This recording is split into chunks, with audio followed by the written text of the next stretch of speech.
All right, boys, I hope you're having a good day because I know I sure am. We hit upper today. I did some bench press to start off, a little warm-up. The bro hit 225, and he never benches or anything like that, so he did that pretty easily. He made quick work of that just to start off the day. And then now we're getting into the real work. So we did full stack on the chest fly, and I know a lot of comments are probably going to say, bro, shoulders are coming too far forward. I know. Trust me. This machine was way heavier than I anticipated. I'm used to doing the full stack plus a plate and maybe even an extra 25 on most machines, but this one was way heavier. So we're going to light the weight probably to about, or lower the weight, not light the weight, to probably about 190 to 200 for a little bit. Get a feel for it like I did here. Grab the handles a little bit lower and start making it more chest dominant. And I'll say this, I'm not a bro scientist or nerd, but I do feel this way more in my chest than gripping super high up. My front delts have been growing despite the fact I don't do any front delt work or overhead pressing. So probably the chest fly there, considering I'm not doing any pressing, actually. Then we move on to the lat pull down. Back is looking thick and juicy. Delts are popping. Hat's coming off. We're working extra hard. I'd say in terms of like the density from the back, I mean, the lat pull down makes me look crazy. Calf is popping there too. Look at that. Look at that extra like little striation you see on the side. Or not even striation, but just definition. With that said, full stack moved decent, and then we dropped it to 220. First time trying the mag grip, and I understand why people like this thing. You know, the grip is a huge limiter, but with that said, still felt really good on my lats, so I'm cool with that. Tried out a new movement here for triceps. Very unique. Pretty much takes the stability demand out of it completely.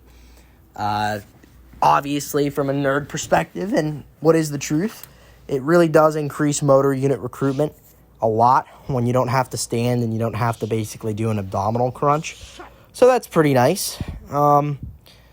But you'll see that the next set I change up my form, let my elbows drift forward a little more, so that way I can actually get a better contraction and more of the tension is in the shortened position. So I modified that because if you guys didn't know, the long head produces more force and has higher leverage in that more shortened position.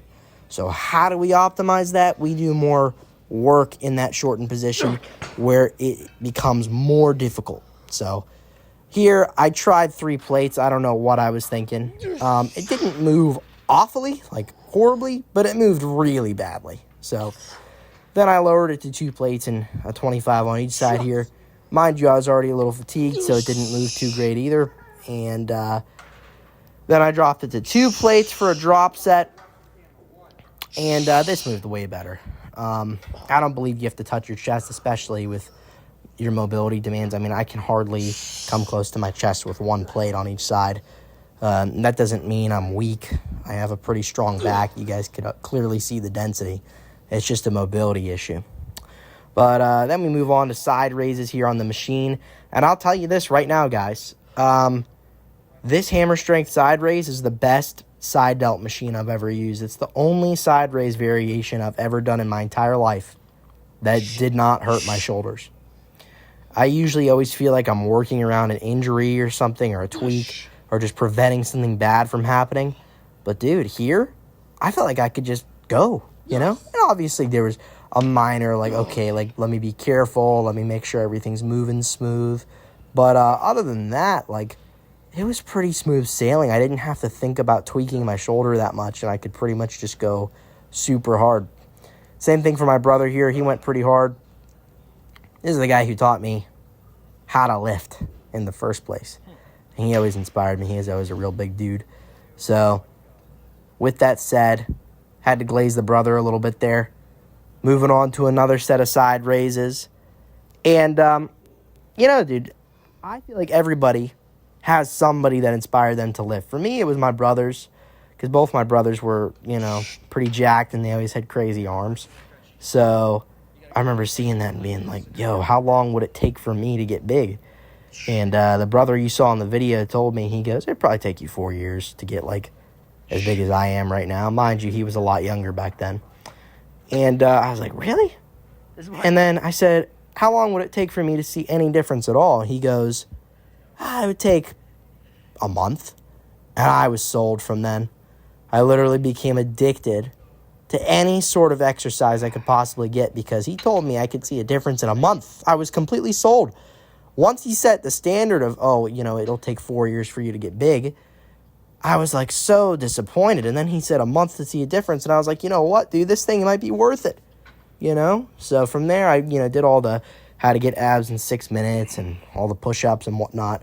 Try to get jacked quick. But obviously, the real massive gains started happening when I went to the gym. But even before that, I saw a huge difference in my physique just from doing all the bodyweight stuff. I remember curling my leg physically with my arm like I am in this video right now on the machine. But I literally picked up my leg and was curling it. And I got a bicep peak in literally 2 weeks. I went from no arm development to a literal bicep peak.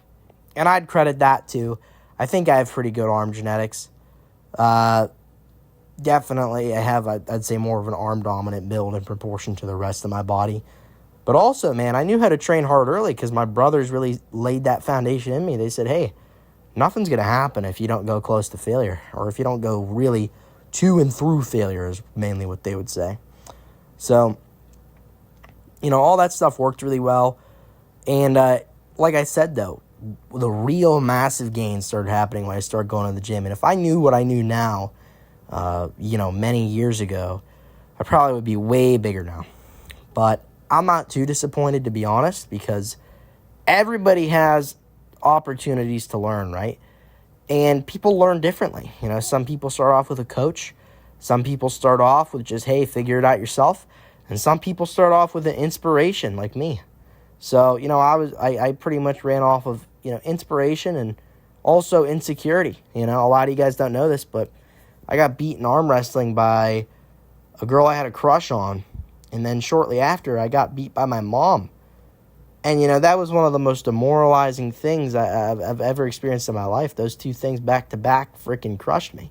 And from then, I was like, dude, I'm a weak kid. I need to do something about this. And, I got bullied a little bit here and there. And, it just bothered me because people would always pick on me for being really skinny and small.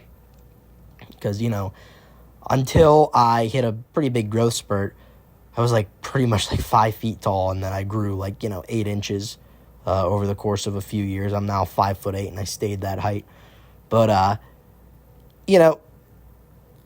was so motivated just to not get picked on anymore. And also, to be a strong guy. I always wanted to be the strong guy, the big guy in the room. And, I might not be the tallest by any means. But I definitely can say that I do stand out.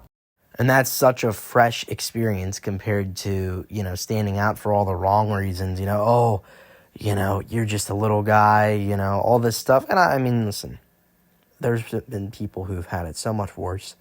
There's been people who have legitimately had really, really, really, really bad issues relating to them being too small. But for me, it just came from a lot of small insecurities that added up over time. And, just wanting to be a better version of myself. I just wanted to get bigger until, the people really stopped talking. I mean, to be honest, the initial goal was just to get people to, stop bothering me about it because it was such a prevalent thing. And then after people stopped bothering me about it, it wasn't just that it was neutral. It was that people started asking me, how do I get bigger? How do I train? How do I eat? How do I do this and that? And, it was so different from what I'm used to because, I was used to being picked on for the exact opposite reason. And now all of a sudden, these people are literally asking me for advice. And I'd say that's definitely an interesting experience, but that's not what you do it for. You do it for yourself. And I'll tell you this. Fitness has been such a cool part of my life. If I could go back and do it all over again, I would have done it, but with positive motivation. And with that note, don't just go off of insecurity and negative emotion, guys. I think it's very dumb. Even though that's partially what brought me to the place I am now, That leads me back to the fact that it started from inspiration. And, I'm going to talk for an extra, 30 seconds. Stay here with me, guys. Another positive thing that motivated me was Larry Wheels. I saw his video recommended in my feed, and it was 700 pounds for 10 reps deadlift. And that's really what lit the passion in me. It wasn't just me being like, oh, this happened and that happened and this bad thing. No, that was just an initial how to get my foot in the door, right? After that, man, the passion, the need for wanting to PR like freaking Larry Wheels, I got that from that video. And you combine all those factors, you get the physique I have today. But after all that motivation, there had to come discipline. And now it doesn't even really feel like work because I love it so much. Sure, it's hard. It's really hard. But I love it. And I love it so much that I don't think I could go without it. And of course, would I be okay if I, didn't lift? Yeah, sure. But it definitely wouldn't be as fun. And on that note, I leave you guys off with that. Hopefully you become more motivated as a result of this video today. Sorry for going a little over the time of the video. And I will see you guys tomorrow for leg day. Take care.